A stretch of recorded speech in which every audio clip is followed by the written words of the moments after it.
kan yang bisa bekam ini kan nggak sembarang orang ya. Penyakit apalagi yang mungkin bukan darah yang keluar tapi asam urat. Asam urat apa yang keluar? Air juga. Oh, air juga. Ya kan air, asam urat tuh. Kadang bengkak sini, kadang bengkak sini, pindah-pindah aja bengkaknya. Nah, sewaktu dia lagi bengkak itu kita hantam. Ini Pak Ustadz pernah nggak menemuin pasien yang punya penyakit yang sudah susah disembuhkan terus dibekam akhirnya berapa kali bekam sembuh atau punya tingkat kesulitan dengan pasien yang pernah ditemui mungkin? Saya suruh botakin, saya bekam kepala. Oh, kepala juga dibekam? Iya, di kepala ini kan apa tuh tempatnya penyakit.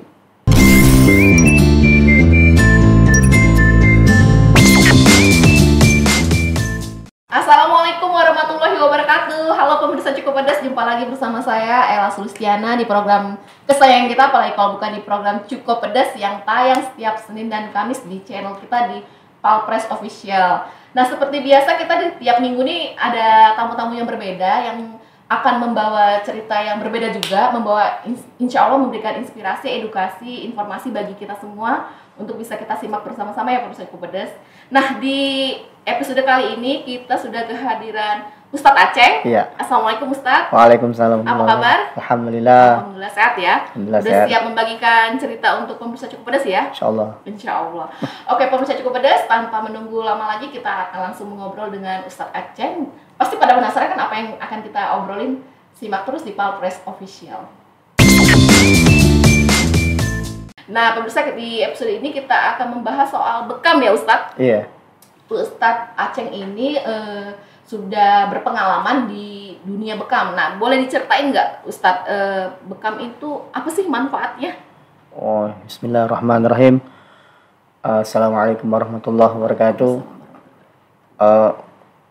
Bekam itu untuk satu, kalau kita imun kita turun, oksigen kita turun, kita bekam, insya Allah oksigennya naik sama imunnya.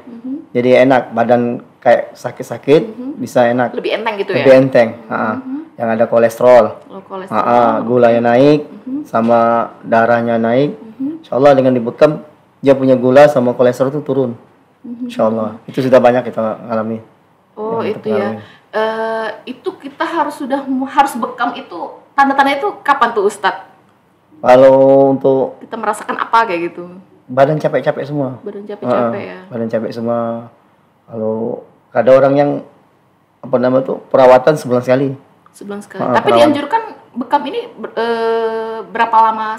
Sebulan sekali. Sebulan sekali dianjurkan. Itu juga tanggal Arab. Tanggal 17, tanggal 19, 21 itu yang dianjurkan Rasulullah. Kenapa Ustadz harus di tanggal itu? Apa ada perbedaannya? Mungkin lebih khasiat atau lebih mujarab? Insyaallah lagi lebih khasiat karena Rasulullah lah sudah ngelakuin tanggal-tanggal yang tanggal Arab. Jadi dianjurkan di tanggal Arab yang Ustadz sebutkan tadi ya. Oke. Nah, ini berapa lama nih Ustadz untuk proses bekamnya sendiri untuk setiap pasien atau berbeda-beda? Beda-beda, kalau tiap kalau dia ada penyakit yang banyak bisa-bisa sejaman. Oh, satu jam. Kalau misalnya dia penyakitnya sudah banyak, kolesterolnya ada, gulanya ada. Jadi kita proses lama. Kita ininya. Tapi kalau dia untuk kesehatan paling setengah jam. Ya. Untuk kesehatan. Untuk kesehatan. Itu proses bekam itu boleh diceritain nggak Ustadz? Diapain sih? Mungkin kalau bagi yang belum tahu ya. Boleh ceritain sedikit nggak Ustadz? Bekam itu diapain? Jadi awal mula kita dikop dulu. Dikop dulu, udah dikop kan di apa namanya tuh? Jadi kebeli dulu kulitnya, udah kebel baru kita angkat, cabut, baru kita dicacah. Dicacah pakai pena, dalamnya isi jarum. Nah, dicacah. Udah dicacah juga kita lihat dulu pasiennya kuat enggak. Kalau misalnya kayak ini kita dikitin aja cacahnya. Kita tuh ngerasa dulu dari kita baru ke pasien. Itu emang sakit ya, Dok? Ustadz. Sakit enggak? Kadang tuh ada yang sakit, ada yang geli. Nah, gitu. Beda-beda. Kadang badan manusia kan, kadang badan manusia dipegang aja gak ada yang geli kan. Penggeli atau benar-benar. Oh, jadi disesuaikan dengan pasien jadi sakit atau tidaknya. Ya, kita kan rasakan kalau badannya kayak mirip ada yang sakit. Jadi kita dikit aja cacahnya. Tapi darahnya kalau memang dia ada penyakit keluar darahnya. Keluar ya. Setelah itu diapain Ustadz? Udah kita kop lagi. kita kop lagi, kira-kira kita pakai ini aja bang, perkiraan aja. Sudah kayak udah ya ini kita cabut, bawa kita lap darahnya, pakai tisu. Pakai tisu ya. Itu di punggung atau seluruh badan atau di titik-titik tertentu kalau untuk bekam ini? Kalau untuk kesehatan, dia ada posisinya, ada yang di bawah di leher, di bawah di belakang apa namanya telinga, kuping. Itu untuk apa? Kalau sakit gigi, migrain, itu bisa, insya Allah bisa semua itu. Nah kalau untuk darah tinggi di ini, di bahu. Di bahu. Oke. Kemudian kalau di punggung juga nggak sih? Di punggung juga. Kalau ada yang lambung, lambung yang apa nama tuh, kadang kan dia punya punggung asam lambung, insya Allah dia dapat dia. Bisa juga sampai sebadan. Paling hitungannya 15 di badan itu, posisi badan itu 15 kop. 15 kop kita ya. taruh. 15 kop tuh berarti 15 kali yang sedot kayak gitu ya, dibekam gitu. Iya, ya? dibekam itu. Oh, gitu. Ternyata banyak juga ya, Pak Ustadz. Berarti semakin banyak si pasien ini penyakit, berarti semakin banyak juga titik-titik yang dibekam itu ya. Iya. Kemudian anggota tubuh mana lagi, Pak Ustadz, yang dibekam? Iya, tangan, kaki kah? Kakinya. Kaki kalau saya ada asam urat. Oh, asam urat di kaki. Asam urat di kaki. Oke. Terus? Kalau asam urat tuh posisinya kita lihat dia ada agak tekukan kaki itu kan. Itulah posisi asam urat. Oh, di situ ya. Di paha. Baiklah. Ya, ini sebelum dibekam mungkin Pak Ustadz menganalisa tubuh si pasien dulu atau gimana? Pak Ustadz, aku udah langsung tahu nih. Di ini dulu. Di apa teman tuh? Kita tawasul dulu. Si pasien ini ada apa, penyakit apa. Jadi kita tahu insyaallah. Ya namanya kita nama tawasul dulu kan sama Rasulullah ya. Insyaallah sudah kita baca-bacain, baru kita kasih minyak, baru kita bekam. Baru dibekam. Nah, ini untuk tingkat kesembuhannya dengan dibekam ini gimana nih Pak Ustadz? Langsung dia. Oh, langsung ya. Langsung enak. Misalnya 3 bulan misalnya dibekam selama 3 bulan, sebulan sekali dibekam, mungkin yang punya darah tingginya insyaallah jadi hilang kayak gitu. Hilang tuh enggak, tapi dia agak apa nah? Stabil, enggak hilang tuh enggak, namanya kan darah kan kadang kita tuh makan kan. Makan kita ini kadang enggak jaga. Makan nasi padang. Yang santan ya. Yang santan, martabak har. Itu kan itu santan semua kan. Tapi enak makanya. Kambing juga kan. Kadang kalau yang enggak bisa makan kambing, bisa kepala bisa nunduk. Berat. Udah pernah kita nemuin gitu. Berarti setelah dibekam juga makan harus dijaga ya, Pak Ustadz ya? Iya, jaga. Jangan mentang-mentang udah dibekam jadi makan los lagi ya. Air putih banyakin. Air putih banyakin. Penting ya. Kemudian apalagi Pak Ustadz kita anjurkan setelah dibekam biar madu. Minum madu juga. Minum madu. Minum madu tiap hari. Minum madu tiap pagi aja. Tiap mau aktivitas minum madu dulu. Jadi kan jaga kan. Iya. Ini Pak Ustadz pernah nggak menemuin pasien yang punya penyakit yang sudah susah disembuhkan terus dibekam akhirnya berapa kali bekam sembuh, atau punya tingkat kesulitan dengan pasien yang pernah ditemui mungkin? Nah itu kita pakai program. Jadi program, ya? Yang sakit yang udah lama susah disembuhin kita pakai program. Pernah apa itu Pak Ustadz nemuin penyakit yang seperti apa? Contohnya? Alhamdulillah ada yang orang nggak bisa berangkat, nggak bisa bangun. Jadi kalau dia bangun, stroke kayak gitu bukan? Wah, kayak stroke gitu. Alhamdulillah kita programnya 2 minggu sekali. Dibekam ya? Iya, 2 minggu sekali. Tapi kita campur juga. Jangan yang lain. Sebelum bekam kita ada teori yang lain, model lain kan dia dulu baru kita bekam. Pokoknya 2 minggu sekali itu kita bikin program untuk dia. Alhamdulillah. Ya, alhamdulillah bisa bekerja dia. Oke. Nah, jadi dengan terapi bekam ini memang sangat bermanfaat sekali ya. Insyaallah. Pak Ustadz ya. Dan Pak Ustadz menganjurkan sebulan sekali ya, karena sesuai dengan anjuran dari Rasulullah juga. Nah, saya juga jadi penasaran nih Pak Ustadz, ini kan yang bisa bekam ini kan nggak sembarang orang ya. Ini Pak Ustadz Aceng ini kenapa bersedia, berminat mendalami bekam ini? Boleh cerita nggak? Kita bekam ini nggak terpikir di sini, nggak pikir sini. Awalnya di sini. Jadi suatu hari itu ada teman itu yang bisa bekam dari Bekasi. Jadi saya coba-coba mau belajar gitu. Udah diajarin, dan saya bekam ini sendiri. Rasanya enak. Berarti apa yang kita rasain tuh pasti orang rasa kayak kita juga. Yang kasihan yang suka cuci darah kan. Itu kan dibantu dengan bekam juga insya Allah tuh. Suka cuci darah, darah tinggi, kolesterol. Kasihan dia ke dokter nggak ada duit kan. Nah kita dibekam insya Allah. Dan kita juga kan nggak pakai tarif Pak. Nggak pakai tarif jadi, gitu. Seikhlasnya aja. Iya, seikhlasnya gitu. Insya Allah gitu. Namanya kalau kita ini kan punya Rasulullah, tak ada gitu. Ditarifin ya. Iya. Jadi nggak berkah doa kita tuh. Nggak ngangkat. Jadi Pak Ustadz Aceh nggak memasang tarif untuk penyakit ini, bekamnya berapa harganya? Masya Allah, berarti seikhlasnya dari pasien Ustadz aja ya. Nah jadi balik lagi, kenapa tertarik bekam tadi dari diri sendiri dulu ya, merasa enak. Merasa enak, bawa kita tumpah ke orang. Baru berminat untuk belajar. Itu mendalami. Itu kapan itu Ustadz? Berapa tahun yang lalu itu? 2014. Oh 2014, sudah lama sekali ya. Berarti Pak Ustadz, kita langsung belajar kemana tuh? Iya sama teman dulu, baru belajar ke orang ke Jawa. Yang nalami yang melalui HP kan. Jadi kita telepon, terus belajar kita terus. Sampai sekarang kan masih belajar. Masih belajar ya, upgrade ilmu ya. Iya, jadi yang pasti ada yang rahasia kan, dengan rahasia yang orang nggak tahu kita tahu gitu. Itu berapa lama Pak Ustadz Aceh yang belajar bekam ini? Butuh waktu yang lama atau cuma sekali pertemuan sama diajarin ini udah langsung bisa kayak gitu? Enggak, terus kita nanya terus. Nanya terus. Waktu itu ya siapa yang Pak Ustadz praktekin? Teman, awal mula. Teman-teman semua, jadi kita teleponin. Jadi datang kan kita bekam, karena kita datang 4 teman. Iya. Jadi keterusan sampai sekarang ya? Alhamdulillah. Nah, di bekam ini kata Pak Ustadz tadi kan berproses ya, perlu belajar lagi. Emangnya apa sih yang perlu dipelajari lagi dari bekam ini? Ya kadang kan kita kan perlu bagaimana orang tuh ngerasa tuh lebih nyaman gitu nah. Lebih nyaman. Kita cari terus. Jadi pasien tuh lebih nyaman, kita bekam dia tidur. Nah, itu yang bagus ya maksudnya. Iya, jadi kan nyaman. Jadi kan enggak apa nama tuh pasien tuh bisa nyaman, bisa enak gitu. Selesai bekam lebih nyaman lagi dia. Tapi biasanya kan kalau selama di bekam itu kan biasanya sambil ngobrol tuh Pak Ustadz. Ini kadang tuh orang tuh enggak mau ngobrol. Pasien tuh kadang beda-beda. Iya beda. Kadang kita Pak mau tidur aja nggak apa-apa, saya sudah selesai saya bangunin. Nurut kadang gitu. Berapa lama setiap pasien Pak Ustadz? Kalau untuk kesehatan paling setengah jam.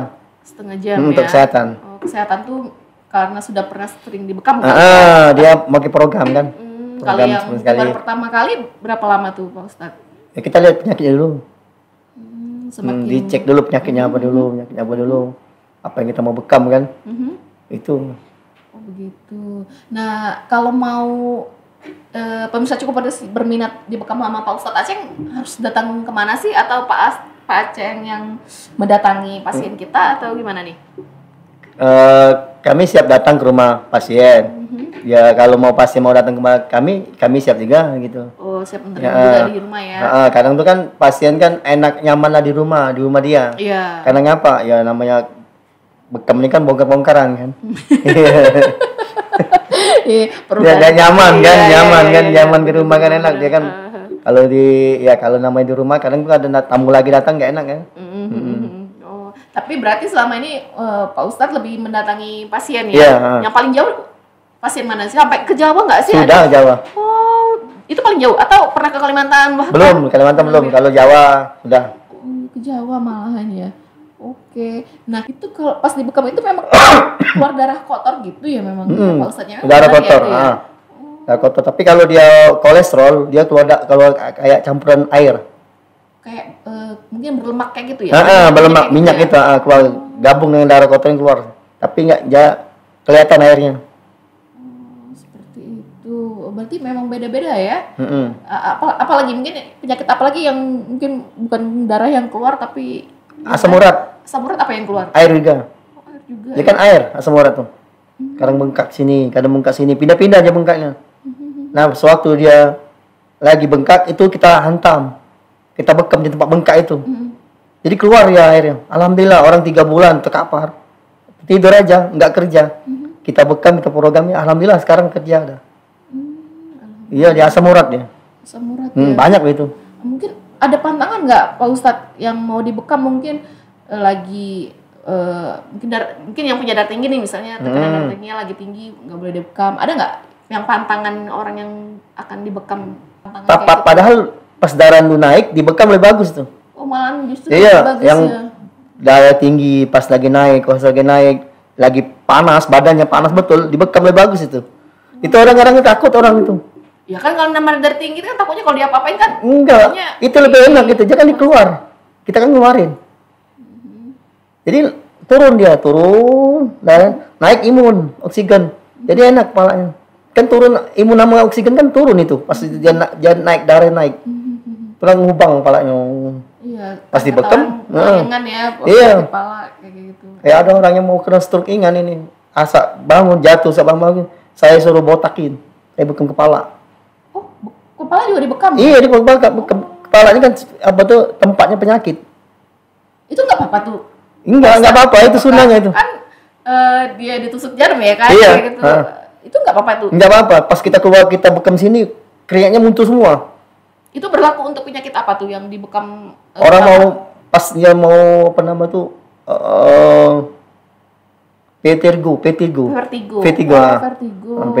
Itu dibekam kepalanya kepala. Dia bangun jatuh. Saya botakin, baru saya bekam. Alhamdulillah langsung dia. Badannya keringatan semua pas dibekam. Baru tahu saya. Pak Ustadz kalau kepala juga. Iya, memang serem nggak sebenarnya. Iya. Kita mainnya itulah tadi Mbak, kita cari terus ilmunya. Ya kan kalau di tubuh aja keluar darah kan gimana kepala kan? Lebih enak itu Mbak. Kan? Saya aja udah 2 kalian bekam kepala. Lebih enak, dulu saya rasain dulu kan, oh berarti bagus untuk pasien ini. Itu berapa titik yang dibekam di kepala? Kalau kadang tuh di kepala tuh kadang di sini Mbak, ada yang nyangkut. Begini sakit itu kita tokain. Botak dulu, itu terserah dia nanti dibotaknya kan. Kita bekam, alhamdulillah Mbak, banyak orang pemulutan itu pernah begitu Mbak. Pak Ustadz tuh tahu, jadi nggak sembarang titik ya? Iya, kita tekan dulu kalau dia sakit naik. Nah ini itu posisi sakitnya kita antam. Jadi Pak Ustadz tuh nyari titik sakitnya dulu di bagian kepala itu kan setiap orang beda-beda pasti ya. Beda. Jadi dicubit atau diapain kepalanya? Dikerok. Dikerok pakai tangan kita atau pakai koin? Ini. Pakai tangan aja. Pakai tangan aja ditekan. Kalau dia sakitan baru kita kerok pakai silet. Baru dibotakin tuh kepala. Baru setelah dia botakin, pokoknya kita udah selesai kerja dulu. Alhamdulillah, orang tua. Jadi kalau tiap ke dokter dikasihnya obat aja jadi marah dia. Saya sakit kepala bukan makan obat. Ini berapa kali dia ke dokter nggak sembuh. Dia alhamdulillah dia pertemuan 3 kali. Alhamdulillah sehat, bisa aktivitas ya. Alhamdulillah ya. Ada yang pipi aja bekam. Kenapa tuh kalau pipi dibekam? Pipi banyak Mbak. Kan ada orang jerawat yang besar gini kan. Dibekam. Di Jakarta udah kecantikan bisa Mbak jadi. Bekam nih ya. Kesehatan kulit. Alhamdulillah orang yang ada jerawat besar dia perawatan tadi itu bersih. Kata orang tuh glowing gitu. Glowing ya. Berarti saya juga wajib coba ya. Nah, ini Pak Ustadz sudah berpengalaman banyak Mbak. 14 ya? Iya banyak pengalaman. Ada yang pernah tuh kepala ini kayak apa namanya kayak gunung. Kayak gunung ini. Dia tuh bisul, tapi matanya nggak kelihatan Mbak. Ada itu orang Bugis itu. Sakit apa itu? Dia mulanya kena apa nama tuh? Kena binatang, kayak lalat itu, nempel. Jadi gautin. Jadi ke dokter ngasih salep. Lama-lama bengkaknya benjol-benjol kayak itu. Jadi saya udah lihat waduh ini parah ini. Udah saya bekam, langsung meletus. Saya cacai, wah nambah hitam Mbak, bau busuk. Itu alhamdulillah sekarang rata dia Mbak. Iya, udah 2 tahun dia Mbak gitu ngalamin. Tapi sampai dia jalannya nunduk, sakit. Jadi dia punya urat tuh narik ke leher. Saya bekam alhamdulillah sekarang nggak kerja. Alhamdulillah. Ya mungkin Pak Ustadz punya pengalaman pasien yang paling susah disembuhkan atau yang perlu perawatan intensif, mungkin ada pengalaman Ustadz? Yang tadi itulah. Yang tadi itu ya. Yang tadi yang asam urat. Alhamdulillah. Yang penting pasiennya itu yakin diri sendiri bahwa bisa sehat. Yang namanya di atas dunia ini kan pasti ada obatnya. Kalau udah mati Nggak ada lagi. Itu baik kunci pokok. Kalau saya gitu semangat Mbak. Yang penting usaha dulu kan. Nah, yang penting usaha dulu, yakin diri sendiri, bukan yakin dengan terapis. Yakin diri sendiri bahwa sehat. Sembuh, Iya, karena Allah kan. Allah yang menolong ya. Oke deh kalau kayak gitu Pak Ustadz. Ini menarik sekali cerita soal bekam nih. Tadi juga saya banyak yang nggak tahu, jadi akhirnya tahu dari Pak Ustadz ternyata kayak kepala aja bisa dibekam ya ternyata. Dan sakit-sakit yang umumnya kita alami juga bisa dibekam ya. Bisa, insya Allah. Bisa sembuh ya. Oke Pak Ustadz, kalau mau yang ingin dibekam sama Pak Ustadz Aceh langsung bisa menghubungi kemana nih Pak? 0812 711 721 99. Jadi Pak Ustadz Aceh siap langsung ke rumah pasien. Insya Allah. Ya? Nah dan perlu diketahui nih pemirsa Cukup Pedas, kalau Pak Ustadz Aceh ini keahliannya bukan hanya di dunia bekam aja ya Pak Ustadz ya, tapi juga bisa di terapi yang lain, yaitu apa Pak Ustadz? Gurah tuh buang lendir, asma, polip, sinus. Itu bisa itu akupuntur. Akupuntur nih kalau kita kena stroke, kalau ada keluhan badan yang susah di ini, kita akupuntur. Sama totok siri Madura. Apa tuh? Siri Madura itu kalau kita takut dibekam, nah kita pakai totok siri Madura. Untuk pernapasan, itu capek-capek, insya Allah dengan siri, dengan kapur nginang. Itu pengobatan medisnya. Kemudian Pak Ustadz, apa lagi? Sama bioelektrik, pakai listrik. Oke. Untuk kesehatan juga ya itu ya. Ruqyah juga kita. Oh ya, Ruqyah juga ya. Bisa Ruqyah untuk pasien juga ya. Ruqyah juga. Minat ya. Oke deh kalau gitu. Terima kasih loh Pak Ustadz Aceh sudah hadir di studio kita, udah membagikan informasi. Dan pemirsa Cukup Pedas juga jangan lupa ya, ini bukan episode terakhir kita dengan Pak Ustadz Aceh. Kalau di episode kali ini tentang dunia bekam, nanti di episode berikutnya kita akan membahas soal terapi gurah yang disebutkan Ustadz Aceh tadi ya. Jadi selalu nantikan episode Cukup Pedas di episode selanjutnya ya. Terima kasih sekali lagi Pak Ustadz Aceh. Oke pemirsa Cukup Pedas, sudah berakhir di episode kali ini mengenai dunia bekam. Saksikan terus episode Cukup Pedas di episode selanjutnya. Salam sehat, jangan lupa bahagia. Assalamualaikum warahmatullahi wabarakatuh. Assalamualaikum warahmatullahi wabarakatuh.